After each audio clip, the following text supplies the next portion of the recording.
Dieu va vous montrer des choses qui sont des potentialités pour vous, mais quand vous lisez la parole, vous devez la prendre pour vous, pas juste pour ce groupe spécial de personnes vraiment spéciales, mais chaque promesse dans la parole de Dieu est pour vous. Elles sont toutes pour vous. Dieu veut vous bénir. Dieu veut vous promouvoir. Dieu veut vous élever. Dieu veut vous utiliser. Dieu veut vous guérir. Amen.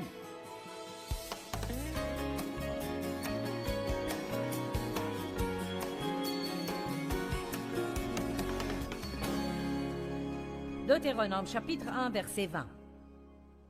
Je vous ai dit, vous voici arrivés près de la région montagneuse des Amorites que notre Dieu nous donne. C'est Moïse qui dit cela. Vois, le Seigneur ton Dieu t'a remis le pays. Monte, prends-en possession, comme le Seigneur, le Dieu de tes pères, te l'a promis. Ne crains pas, ne te laisse pas abattre. Alors vous êtes tous venus à moi et vous m'avez dit, envoyons donc des hommes devant nous. Ils feront pour nous une reconnaissance du pays ainsi qu'un rapport sur le chemin où nous devrons monter et sur les villes où nous arriverons.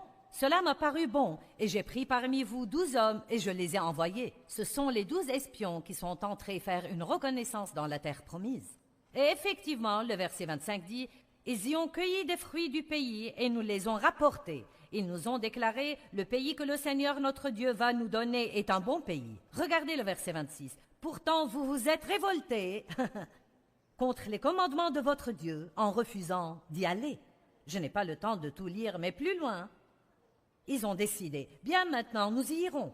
Et Dieu a dit, n'essayez pas d'entrer maintenant, parce que je ne suis pas avec vous.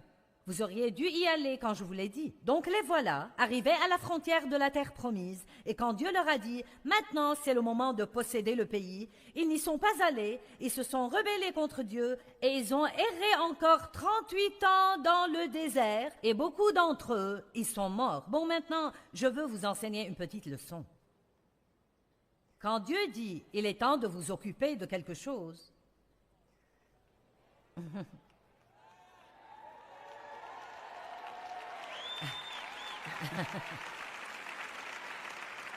quand Dieu vous dit de vous occuper de quelque chose, il y a une onction pour le faire à ce moment-là. Et vous ne pouvez pas le mettre de côté jusqu'à un moment plus pratique ou un moment apparemment plus facile ou un moment où vous vous sentez prêt, parce qu'alors vous pouvez décider, j'en ai marre de supporter ça, je pense que je vais m'en occuper maintenant, et puis vous rendre compte que Dieu ne vous a pas oint à ce moment-là. Nous devons apprendre que quand Dieu touche des choses dans nos vies, il faut le prendre sérieusement. Si Dieu s'occupe d'une mauvaise attitude chez vous, il faut agir. S'il s'occupe de vous concernant le manque de pardon chez vous, agissez en conséquent. Ne donnez pas l'excuse que c'est difficile de pardonner aux gens. Je vais vous dire ce qui est difficile. Haïr les gens, c'est bien plus dur que de pardonner aux gens. Le pardon est facile comparé à la haine et l'amertume et au ressentiment et au fait d'être plein de poison tout le temps. Si Dieu est en train de s'occuper d'une habitude que vous avez et qui est destructrice, si Dieu est en train de mettre son doigt dessus, alors vous ne devez même pas penser que vous ne le pouvez pas, parce que Dieu ne va jamais s'occuper de vous à propos de quelque chose sans vous donner la capacité d'arriver à la victoire. Mais vous devez le croire. J'ai été sexuellement abusée par mon père pendant des années, et quand j'ai quitté la maison, je pensais quitter le problème. J'ignorais que j'avais le problème avec moi gravé dans mon âme.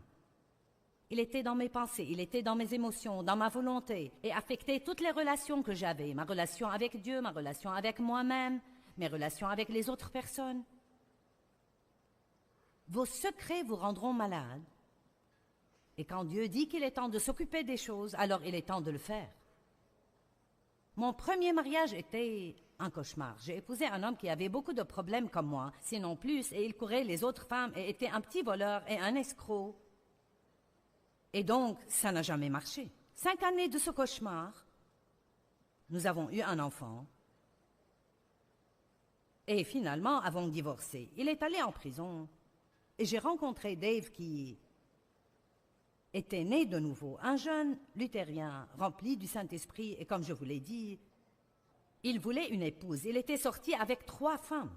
Il essayait, en fait, de prendre possession du pays. Il pouvait... Il pouvait le voir avec les yeux de la foi et il sortait pour le prendre. Laissez-moi vous dire. Donc, écoutez, il a su qu'aucune des trois n'était la bonne et puis il m'a vu en train de laver la voiture de ma mère. Il m'a trouvée mignonne en short, les cheveux remontés sur le sommet de la tête, en train de fumer ma cigarette et boire ma bière ou autre chose. Et il a dit, tu veux laver ma voiture quand tu auras fini avec celle-là? J'ai dit, si tu veux qu'elle soit lavée, lave-la toi-même. Et il m'a raconté ce qui lui était venu à l'esprit. Cette fille est pour moi. Voilà, ou bien il était complètement fou, ou il était guidé par l'Esprit de Dieu. Nous sommes sortis seulement 5 fois, puis on s'est mariés. Il devait aller vite avant de comprendre sur quoi il tombait. Donc, après 3 semaines de notre mariage, Dave m'a dit, « Qu'est-ce qui ne va pas chez toi? » Je ne savais pas que j'avais un problème. Je pensais que tous les autres avaient un problème, mais pas moi. Peut-être que vous aussi ne savez pas que vous êtes le problème.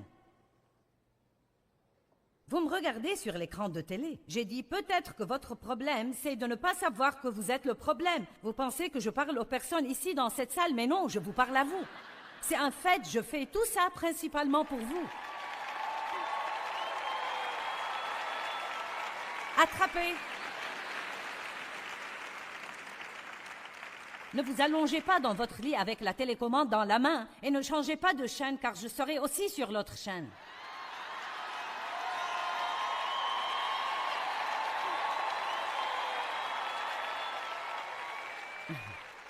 Vous ne pouvez pas filer. Si vous regardez la télé, vous allez me trouver. Et donc, je ne savais pas que j'avais tous ces problèmes. Dave et moi allions à l'église, vous savez.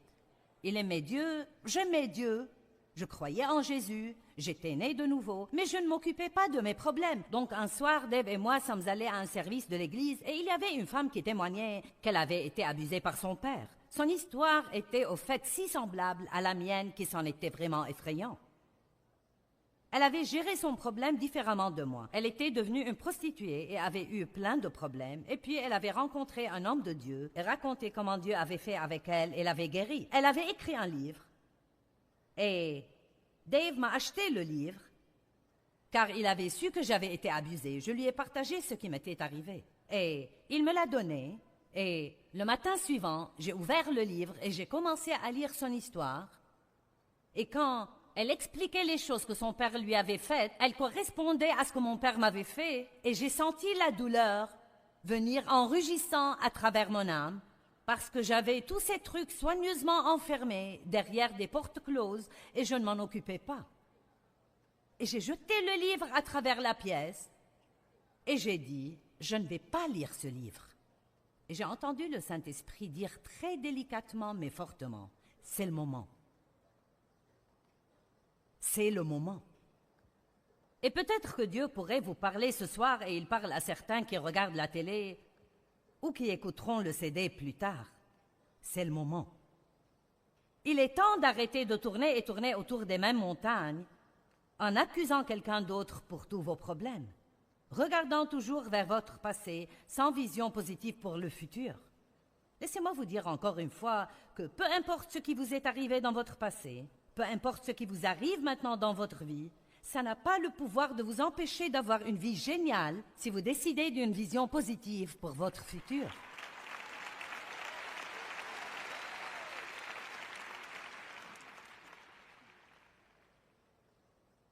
La deuxième mauvaise mentalité qu'ils avaient et dont je voudrais m'occuper est « quelqu'un d'autre doit faire cela pour moi ». Aujourd'hui, nous appelons ça la mentalité du droit acquis. Quelqu'un d'autre doit s'occuper du désordre que j'ai mis. Quelqu'un d'autre doit le faire. Pas moi, quelqu'un d'autre. Ça s'appelle l'irresponsabilité. Et quelle pagaille nous avons à cause de ça dans notre monde d'aujourd'hui. C'est le moment de prendre la responsabilité. Vous dites, ce qui m'est arrivé n'était pas ma faute. Non, ce ne l'était pas. Ce qui m'est arrivé n'était pas ma faute, mais ce que je fais à ce sujet est ma responsabilité. Et ce que vous faites à ce sujet est votre responsabilité. Allez maintenant. Ce n'était pas ma faute que mon père m'abuse sexuellement. Ce n'était pas ma faute. Ce n'était pas ma responsabilité, mais c'était ma responsabilité de m'emparer de la parole de Dieu que je professais croire et d'arrêter de geindre et de m'apitoyer sur moi-même et de regarder le passé et d'avoir une mauvaise attitude. C'était ma responsabilité.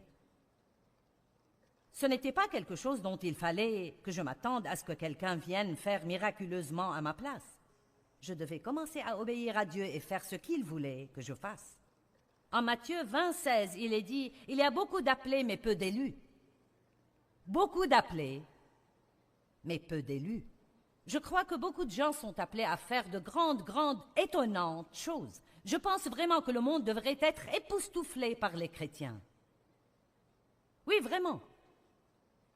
Je pense que nous devrions être les héros du monde. Les gens ont besoin de héros, de gens pour lesquels avoir du respect. Ils ont besoin de gens à admirer, quelqu'un qui leur montre la bonne direction. Chaque petit enfant adore jouer aux super-héros. Mes deux plus jeunes garçons ont tous les costumes de super-héros qu'on puisse avoir. J'en ai même un pour jouer aux super-héros avec eux. J'ai ma propre cape de super-héros. Elle a un J sur le dos avec un éclair en travers.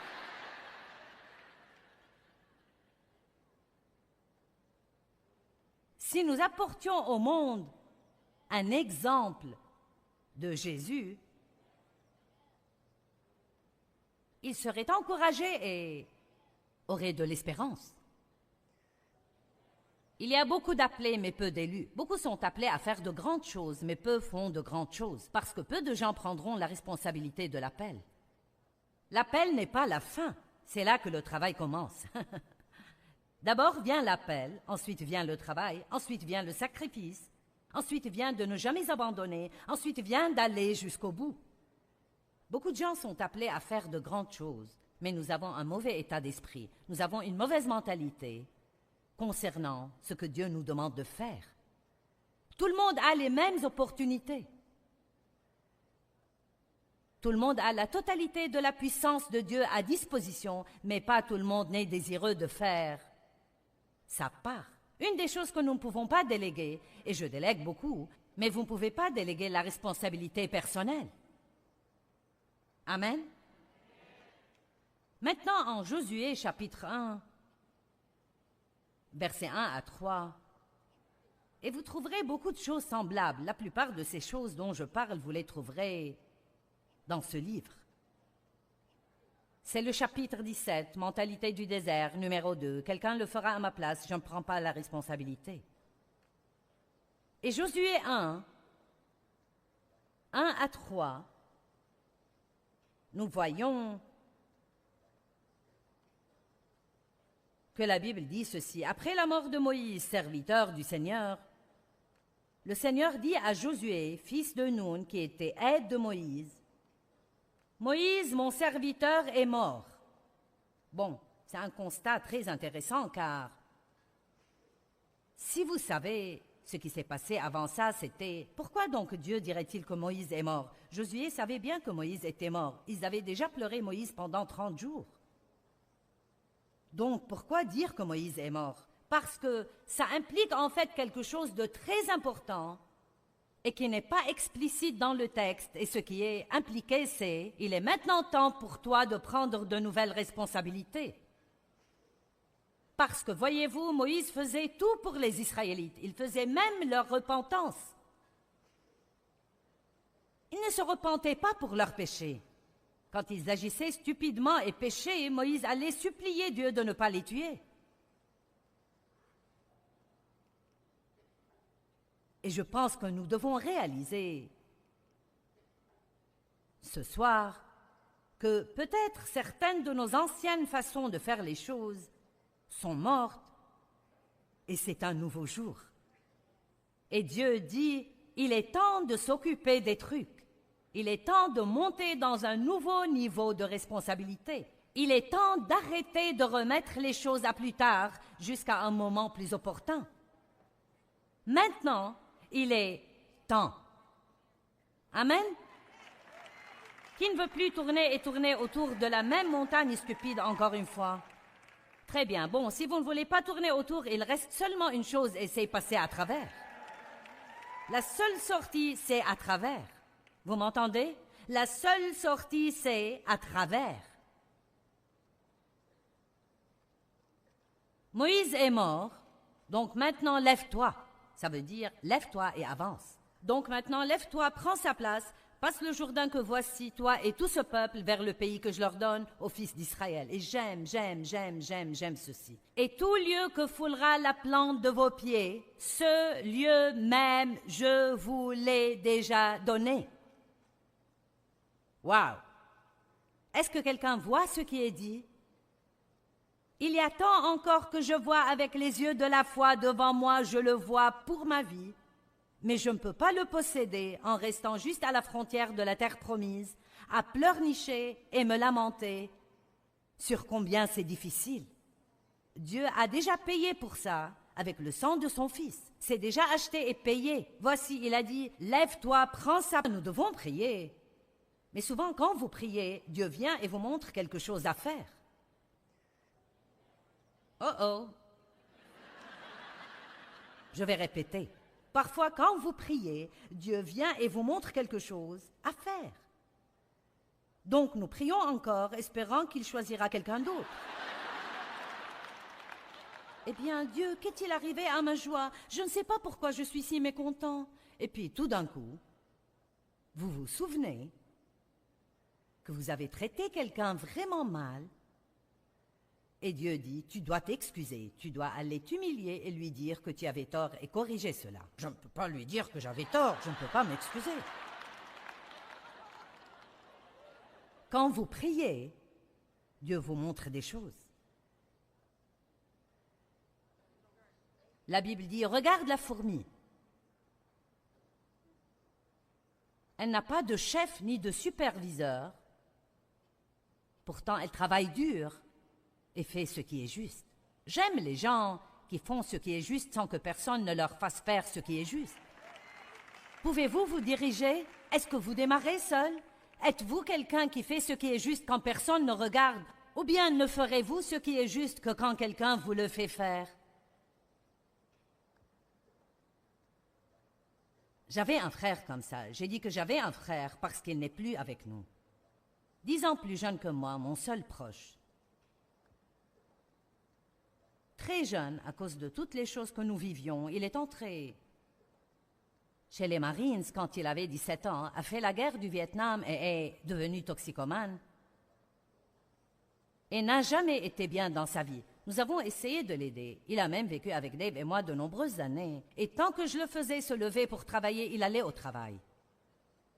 Tant que je lui disais quoi faire, il le faisait. Si nous étudions la Bible avec lui, il l'étudiait.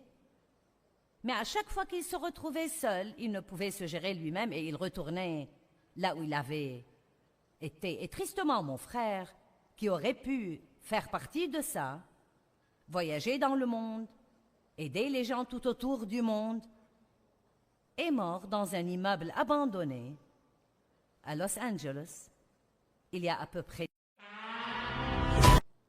Évangéliste, une prédicatrice à la télé et aide les gens à travers le monde, ça n'a pas compté pour lui. Il devait prendre ses responsabilités. Vous ne pouvez pas vous en sortir avec une foi de seconde main. Découvrez ce à quoi vous croyez. Amen.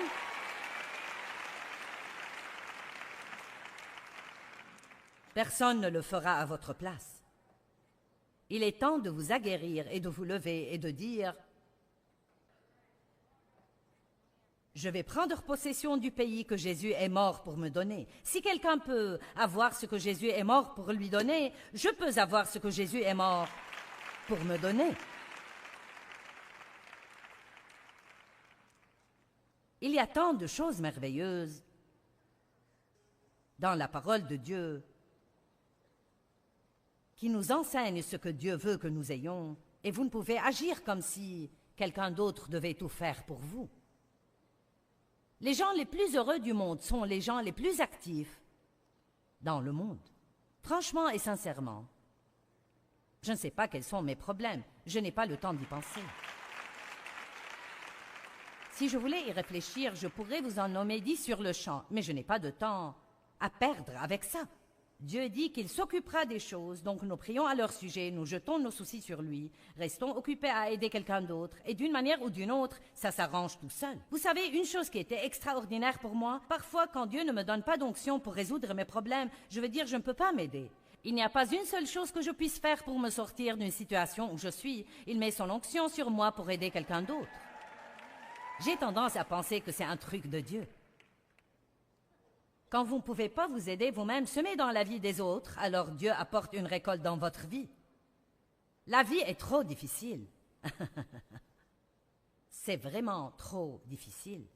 Trop difficile. Je suis tellement fatiguée d'entendre les gens dire ça. Trop difficile de pardonner. Rends-moi les choses faciles, Seigneur. Je ne peux pas le faire si les choses sont difficiles. Ça ne marche pas. Deutéronome 30, 11.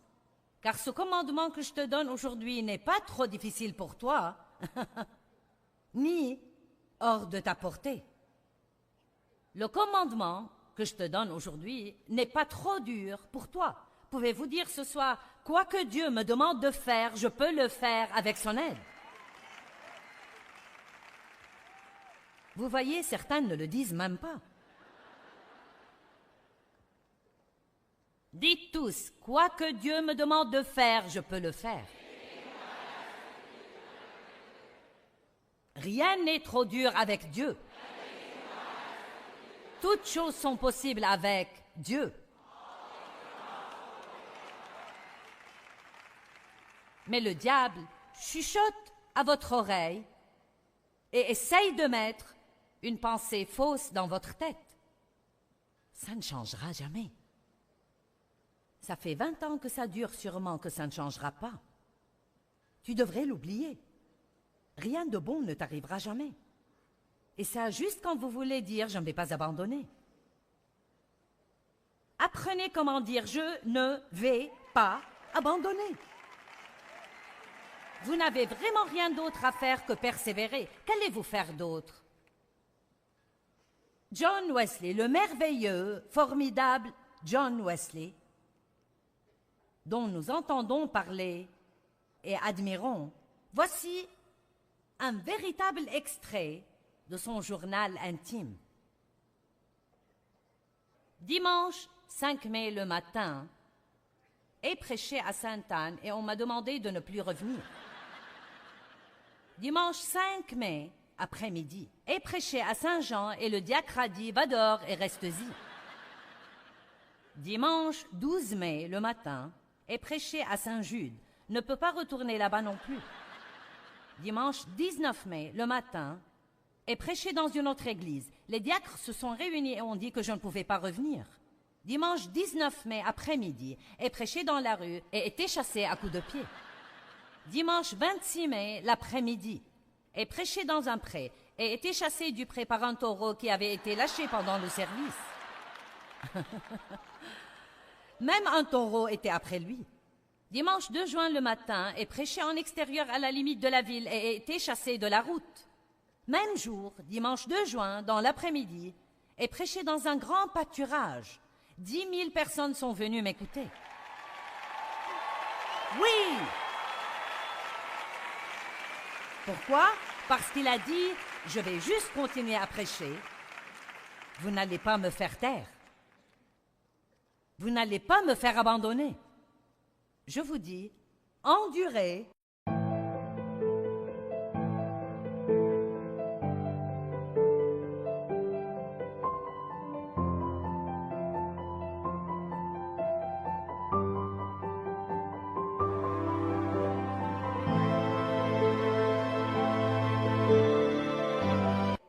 Et la Bible parle beaucoup d'endurance.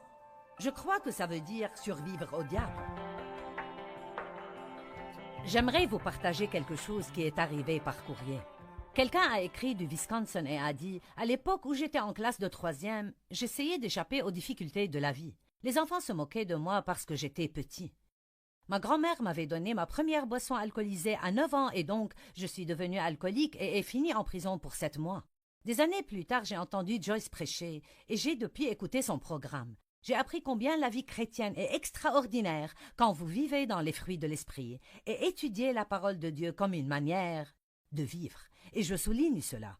Étudiez la parole de Dieu comme une manière de vivre. Vous savez, renouveler votre intelligence, c'est oublier votre passé et utiliser vos yeux spirituels et commencer à marcher dans la parole de Dieu.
Hãy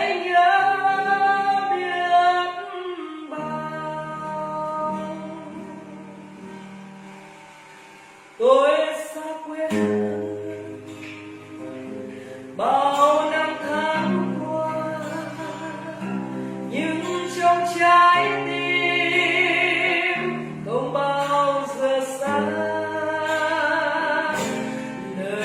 cho kênh Ghiền Mì Gõ để không bỏ lỡ những video hấp dẫn.